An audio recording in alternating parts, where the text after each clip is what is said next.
ఊంజల్ సేవ లేక ఉయ్యాల సేవ అనేది శ్రీవారికి జరిగే సేవలో చాలా ఘనమైన సేవ. శ్రీవారి యొక్క ఉయ్యాల సేవని అలరచంచలమైన ఆత్మనందుండ నీ అలవాటు చేసే నీ ఉయ్యాల అనే ఈ సంకీర్తనలో వర్ణిస్తూ మొత్తం ఈ ధరాతలాన్ని, ఆకాశాన్ని అన్నిటినీ కూడా అందులోనే తిలకించాడు తాళ్లపాక అన్నమయ్య. అలరచంచలమైన ఆత్మలందుండ నీ అలవాటు చేసే నీ ఉయ్యాల అంటున్నాడు ఆయన. ఎంతో చంచలమైనవిట ఈ జీవుల యొక్క మనస్తత్వాలు. ఎలాగా ఈ ఉయ్యాలాగానే చంచలమైన మనస్తత్వాలు అంటున్నాడు ఆయన. అలాగని ఆ జీవుల మనస్సుల్లో కూడా తాను నెలకొని ఉండేలా చేసింది కూడా ఈ ఉయ్యాలే అంటున్నాడు ఆయన. పలుమారు ఉచ్ఛ్వాస పవనమందుండ నీ భావంబు తెలిపే నీ ఉయ్యాల అంటున్నాడు ఆయన. పలుమారు ఉచ్ఛ్వాస పవనంబు, ఎంత చక్కటి తెలుగు పదం చూడండి. ఉచ్ఛ్వాసం అంటే శ్వాసను లోపలికి పీల్చే ప్రక్రియ, పవనము అంటే గాలి. ఓ స్వామి, అందుకే కదా ఎంతో ఘనమైన రీతిలో మా శ్వాసగా మారి మమ్మల్ని అందరినీ కూడా ఈ ధరాతలం మీద జీవించేట్టుగా చేస్తున్నావు అంటూ ఘనమైన రీతిలో ఆ స్వామికి నివాళులు అర్పిస్తున్నాడు అన్నమయ్య.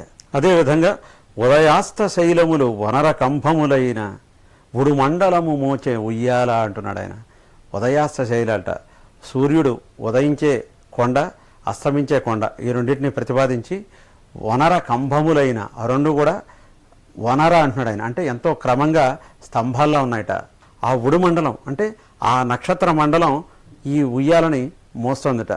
అదేవిధంగా అదన ఆకాశ పదము అడ్డదూలంబైన అఖిలంబు నిండెని ఉయ్యాల అన్నాడు ఆయన. ఎంతో ఘనమైన, అదన అంటే ఘనమైన, ఎంతో ఘనమైన ఆకాశం అంతా కూడా ఈ ఉయ్యాలకి అడ్డదూలం అయిందట. అదన ఆకాశ పదము అడ్డదూలంబైన అఖిలంబు నిండెని ఉయ్యాల, ఈ ప్రపంచం అంతా ఓ స్వామి నీ ఉయ్యాలే నిండి ఉంది అని తెలియజేస్తున్నాడు. పదిలముగ వేదములు బంగారు చేరులై పట్టవెరపై తోచే ఉయ్యాల అంటున్నాడు ఆయన. పదిలంగా ఎంతో చక్కగా ఆ వేదాలన్నీ కూడా బంగారు చేరులయ్యాయిట. బంగారపు గొలుసులు, చేరులు అంటే అర్థం గొలుసులు అని అర్థం ఉంది. పట్టవెరపై అంటే గ్రహించడానికి సాధ్యం కానట్టుగా ఉందిట ఉయ్యాల. అంటే ఈ వేదాల సారంలో ఉన్న నీ తత్వాన్ని మేము ఆకలింపు చేసుకోవడం అంత సులభం కాదు స్వామి అని తెలియజేయడం ఇందులో ఉన్న భావం. వదలకిటు ధర్మదేవత పీఠమై మిగుల గణుతింప నరుదాయ ఉయ్యాల అంటున్నాడు ఆయన.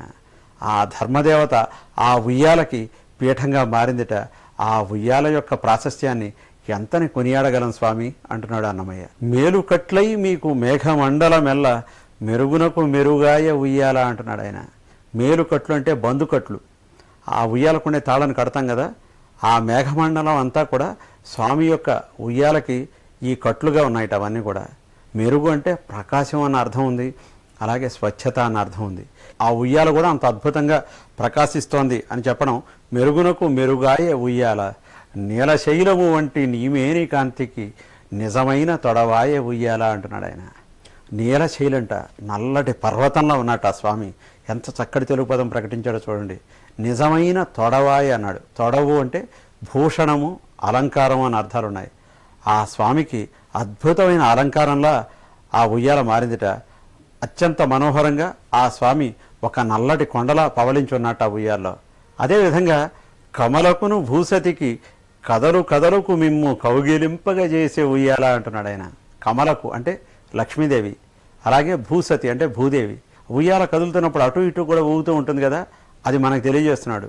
ఆ కదులుతూ ఉంటే స్వామిని పక్కనే ఉన్న శ్రీదేవి, భూదేవి కౌగిలించుకుంటున్నట్ట. ఆ పదాన్ని చక్కగా రాశాడు ఆయన.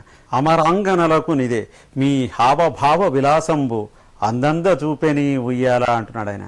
ఆ దేవతా స్త్రీలందరూ కూడా స్వామి యొక్క హావభావ విలాసాలను చూసి మురిసిపోతున్నారు అని తెలియజేయడం ఈ పదంలోని ఉద్దేశం. కమలాసనాదులకు కన్నులకు పండుగై గణుతింప నరుదాయ ఉయ్యాల అంటున్నాడు ఆయన. కమలాసనుడు అంటే బ్రహ్మ. బ్రహ్మాది దేవతలందరికీ కూడా స్వామి మనోహరంగా ఈ ఉయ్యాలలో శయనించిన విధం చాలా గొప్పగా ఆనుతోందట. అది ఎంత గొప్పగా ఉందట, గణుతింప నరుదాయ ఉయ్యాల. ఆ గొప్పదనాన్ని ఎంత వర్ణించినా కూడా తక్కువే.